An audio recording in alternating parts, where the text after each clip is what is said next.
To Puan Ainon, I have only this one message. It is from Imraz Iqbal. 4 hari bulan 4 2022. Saya terpanggil to do this voice note.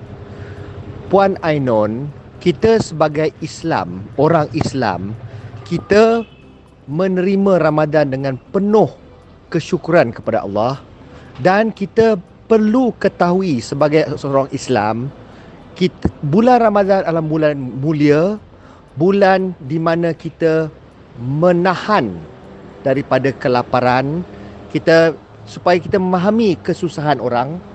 Inilah juga the month of mercy, the month of restraint, the month of discipline, the month of kindness, the month of forgiveness. Jadi the point is, kita sebagai orang Islam, we internalize and we receive Ramadan dengan ketakwaan. Jadi bila kita buat benda tu, kita buat benda tu dengan kepercayaan yang Allah turunkan kita semua sebagai rahmatan lil alamin, rahmat ke segala alam.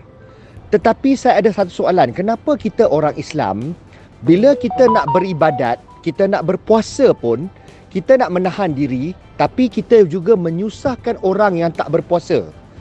Tahu tak, ada orang lain yang tak berpuasa, bukan saja orang yang bukan Islam. Wanita yang ada haid tidak boleh berpuasa, wanita yang menyusu tak perlu berpuasa, orang musafir tak perlu berpuasa, orang sakit dan uzur tak perlu berpuasa. Jadi semua ini ramai orang yang dibenarkan tidak berpuasa. Ada juga orang yang ditegah daripada berpuasa kerana memudaratkan kesihatan mereka. Jadi hukum ni hukum mana? Hukum Ramadan juga. Jadi Ramadan is the month of forgiveness. Allah tak memberatkan manusia lebih daripada yang boleh ditanggung. Jadi dalam bulan Ramadan juga, bila seseorang itu dibenarkan tidak berpuasa, itu juga hukum Ramadan. Bagi orang yang perlu berpuasa, itu juga hukum Ramadan. Jadi just as we respect kewajipan orang Islam yang sihat dan boleh berpuasa untuk berpuasa, perlu juga kita menghormati orang Islam yang tidak boleh berpuasa dan dibenarkan tak berpuasa kerana dia musafir, dan juga orang-orang bukan Islam yang tidak berpuasa, yang tidak menerima atau mengamati Ramadan. Itu bukan agama dia. Jadi oleh itu, kalau itu pun kita tak boleh hormat, itu pun kita tak boleh memberi keluangan kepada orang lain untuk hidup secara normal. Jadi siapa yang tak menghormati Ramadan? Siapa yang mempersendakan Ramadan? Siapa yang nak menyusahkan orang lebih daripada Allah yang menghukumkan syarat untuk kita berpuasa? Jadi Puan Ainon, tolong sedar diri, tolong muhasabah diri. Ini satu perbuatan salah dan memalukan Islam. Perbuatan ini bukan saja memalukan Islam, ia memfitnah agama Allah yang suci. Orang, kenapa budak-budak lain yang tak berpuasa, dia kena menghormati Ramadan? Apa yang tidak hormatnya kalau dia makan seperti yang dia patut makan? Dia bukan orang Islam dan dia tidak anggap benda tu wajib kepadanya untuk berpuasa. Mana-mana orang Muslim yang perlu berpuasa, berpuasalah. Tetapi sampai tak boleh bawa bekal air ke sekolah. Sekarang ni saya nak bagi tahu macam mana sekolah anak-anak saya, international school, yang dia buat.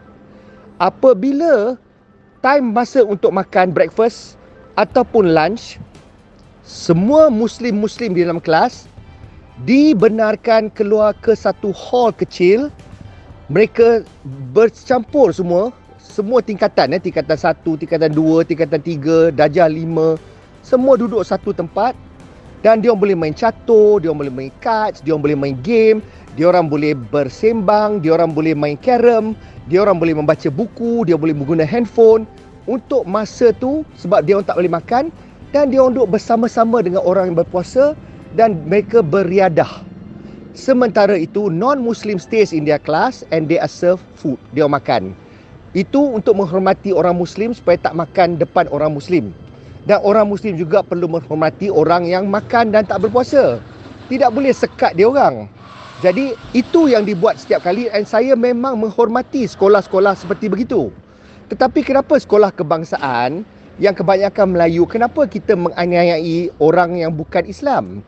Kenapa budak-budak yang bukan Islam dan orang-orang yang tak perlu berpuasa kena menahan diri juga dan menyusahkan dia semasa bulan puasa? Kenapa kena memberatkan dia?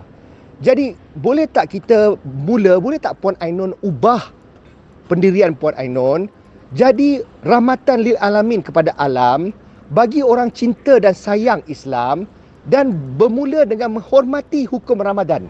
Bukan Ramadan yang hukum yang berpuasa saja. Hukum Ramadan yang memberi keluangan kepada orang lain yang tidak boleh menahan diri daripada kelaparan dan kedahagaan. Boleh tak jadi macam tu? Boleh tak bila kita nak buat sebagai orang Islam, kita nak buat apa-apa saja kita punya ibadah, tak payah menyusahkan orang, tak payah menunjuk-nunjukkan orang, tak payah menekankan orang, tak payah memaksa orang menghormati agama kita, menghormati ibadah kita. Itu antara kita dan Allah. Jangan menyusahkan orang lain, jangan membawa kebencian manusia-manusia lain terhadap agama Allah. Lepas tu heran pula kenapa orang Islam nak keluar Islam. Heran pula kenapa orang benci Islam. It is because perbuatan Puan Ainun ni lah. Tolonglah sedar. Bila you buat macam ni, orang makin jelik dan menyampahkan orang Islam. Boleh tak ubah Puan Ainun? Buat pendirian, and kalau tak puas hati, cari saya. Nama saya Imraz Iqbal, kita boleh bersembang. Dan kalau Puan Ainun nak mengajar saya, kalau rasa saya tak reti Islam, tolong panggil saya belanja makan, saya nak dengar Puan Ainun punya pendirian dan agama Puan Ainun tu cerita kat saya. Lepas tu kita boleh bersembang sama-sama. Boleh tak Puan Ainun? Assalamualaikum.